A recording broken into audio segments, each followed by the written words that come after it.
Good morning. Ito yung pinagawa ko kagabi sa inyo. If a population consists of values 3589, okay, ang unang question is to find the population mean.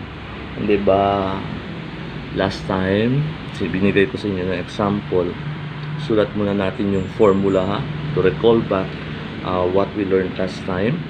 When we talk about population mean, itong symbol ginagamit natin, mu is equals to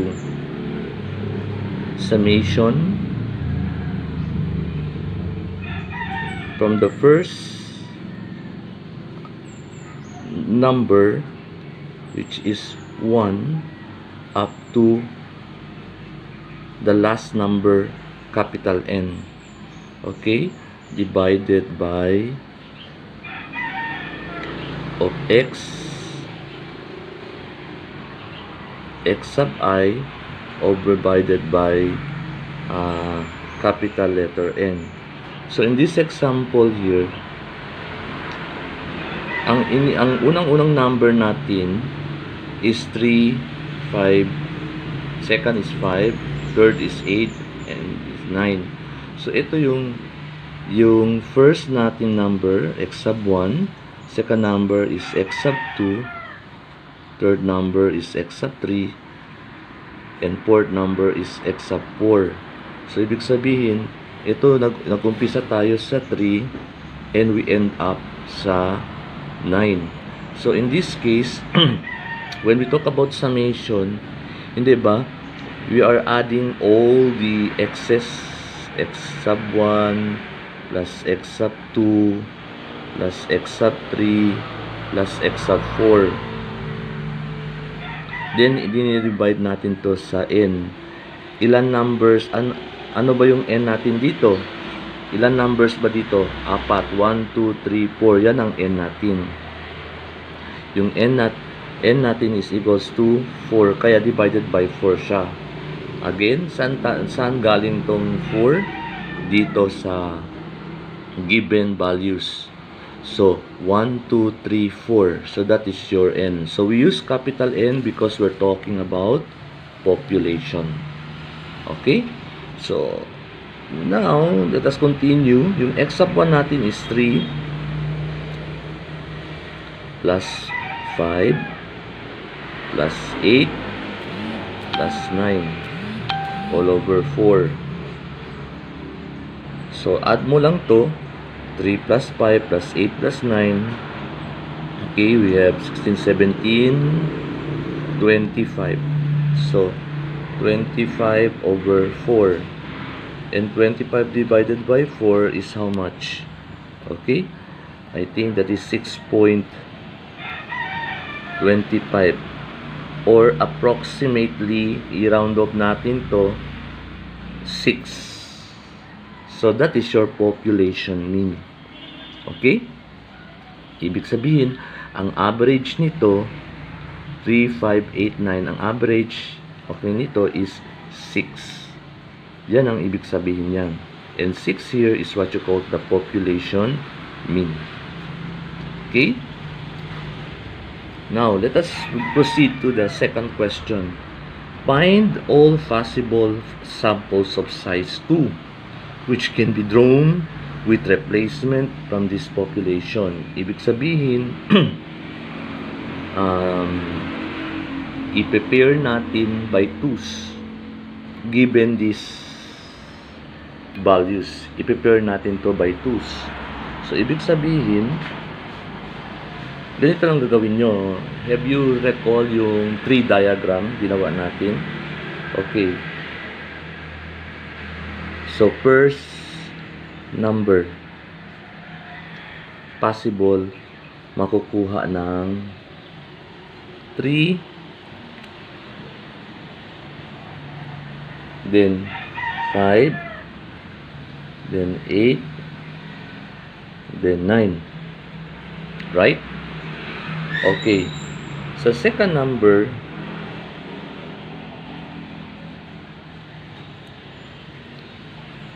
okay, pwede possible makuha natin ang second number na 3,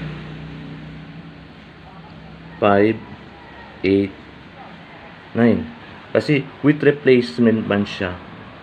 Okay, with replacement. So, ganyan yan. So, ibig sabihin, with replacement, pwede mo ibalik yung nakuha mong unang 3, pwede mo siya ibalik sa ruleta. Okay? So, may possibility na makukuha mo ulit ang 3. Okay? So, kaya ganun. Next, kapag nakuha mo ang first number sa ruleta ng 5, may possibility, ibalik mo yan ulit ang 5, may possibility ang second number pipick mo ay 3 or 5 or 8 or 9.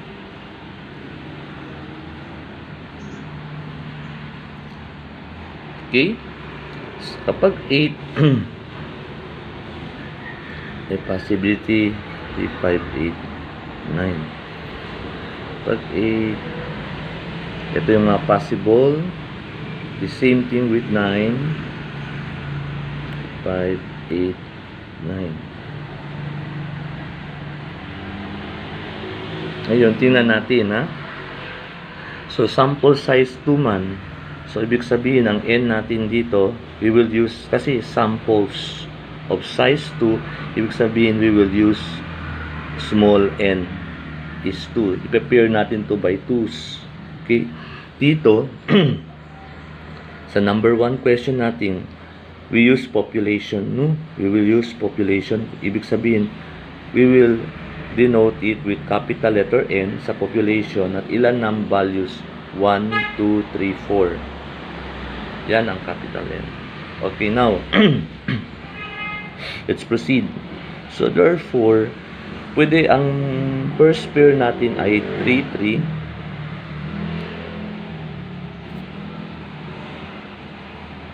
Ang second pair natin ay 3, 5.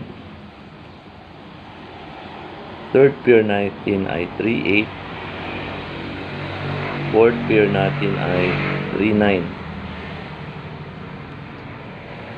Fifth pair natin is 5, 3. Followed by 5, 5. Followed by 5, 8. Followed by 5, 9. Next.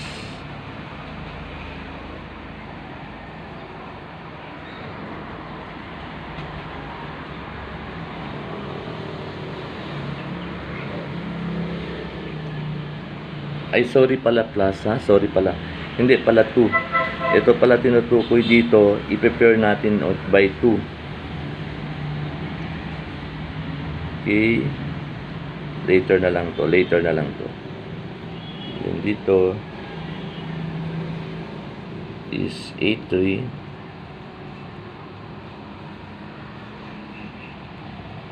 8, 5.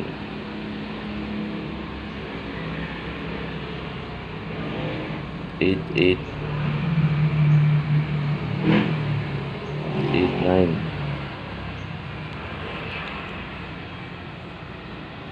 Let's proceed to 9.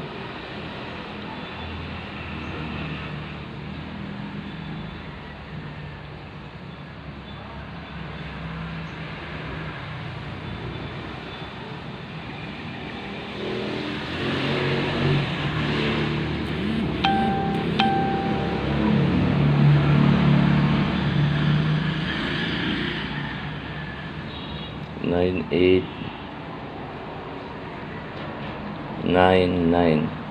So, how many pairs of 2's natin meron? 1, 2, 3, 4, 5, 6, 7, 8, 9, 10, 11, 12, 13, 14, 15, 16. So, your sample size here, the samples is equals to 16. Okay, so because we have 16 pairs. Okay, Now, we will find the mean. The next question is find the mean of the sampling distribution of means. So, ibig sabihin, observation natin, magawa ko na lang ganito ha, kasi kulang ang space.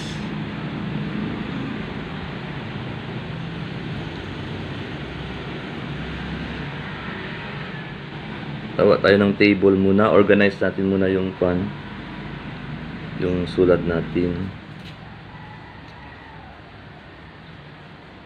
So, 1 samples is 33 35. Third is 38.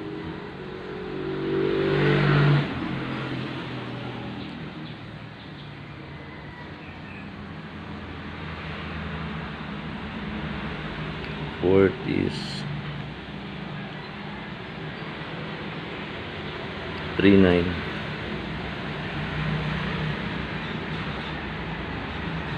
Saan to galing? Itong mga values dito. Kinokopya lang to ha. Okay. Fifth is 53. Then 55. Then 58. 59. This is 7. This is 8. 9. 83.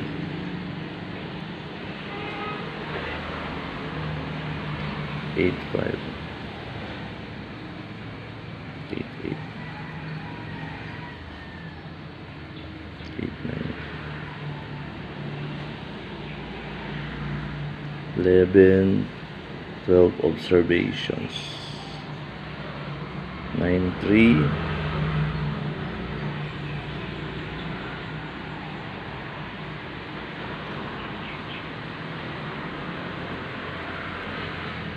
13.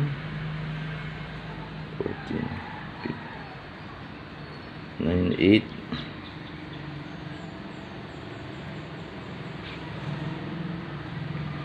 16 is 99. Double check muna kung tama. 99, 98, 95, 93, 89, 88, 85, 83, 59, 58, 55, 53, 39, 38, 35, 33. Okay, so there are 16 observations. 1, 2, 3, 4, 5, 6, 7, 8, 9, 10, 11, 12, 13, 14, 15, 16. So, ito yung small n natin because of the samples. Samples observation are 16. So, just wait, i-extend ko muna to. So, iklaro ko lang ha. So, ito yung mga possible outcomes. Possible outcomes kapag i-pair natin ng dalawa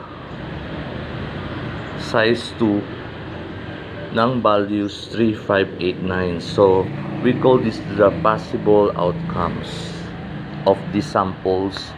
Okay, values 3, 5, 8, 9. So, ang next, so after arranging your observation through table, ang susunod niyan, let us try to continue adding another column. Okay, kulang ang space. I will try to put another column here. Okay, so I will name this one as the mean of each observation. So X bar. So ibig sabihin yan, to get the mean of these two numbers, so 3 plus 3 divided by, how many numbers do we have? Or how many ordered pair? Kapag ordered pair, automatic na yan, 2. So that will give you 6/2, and that will give you 3. So sa first observation, we have a mean of 3. Second observation, 3 plus 5/2. So 5 plus 3 is 8/2. And 8 divided by 2 is 4. So that is our the mean of our second observation. Third,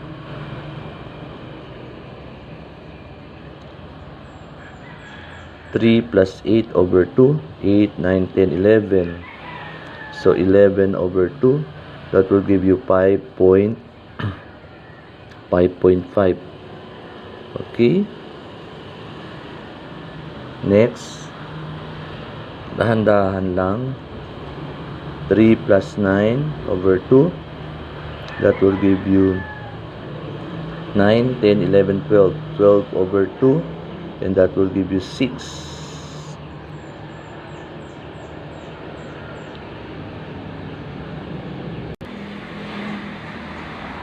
So, ito na yung outcome, ha? So, inadd ko lahat. Ito yung mga possible mean, sample mean ng kada observation.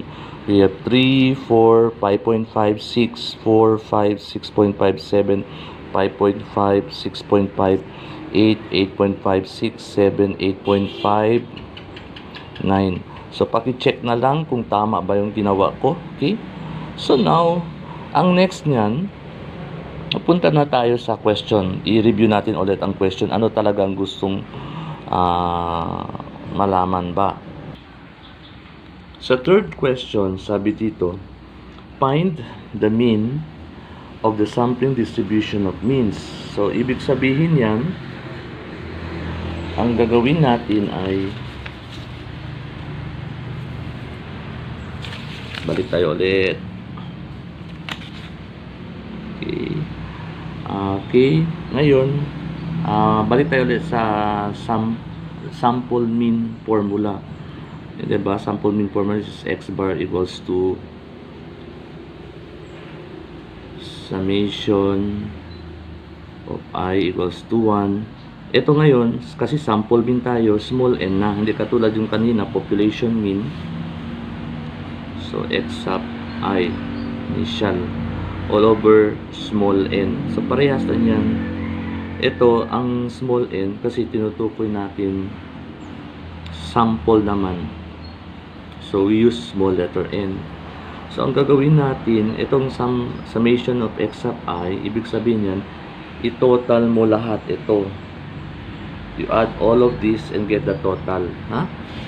So, we have here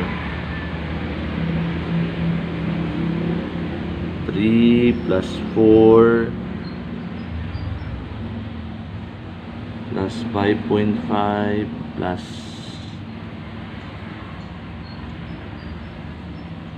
continue plus 5.5 plus 6. So, ito na class, no? So, in-add natin yan lahat, yung mga mean samples natin, kada observation, then divided by 16 because there are 16 observation, 1, 2, 16. Yun ang small n natin, ha?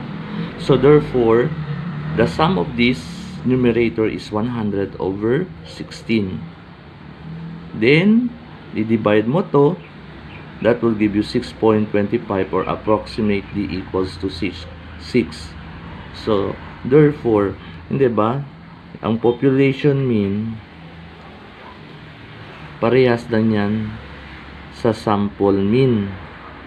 Hindi ba, sa una, sa number 1 question natin, ang population mean natin is 6.25. 6. So, hindi ba, parehas lang, 6 is equals to, ang sample mean natin dito is 6 also. So, therefore, tama ang sagot mo. Okay? So, I'll give you another problem. You try to solve that and answer that. in the Google form links that I have sent to you. Okay? Good luck.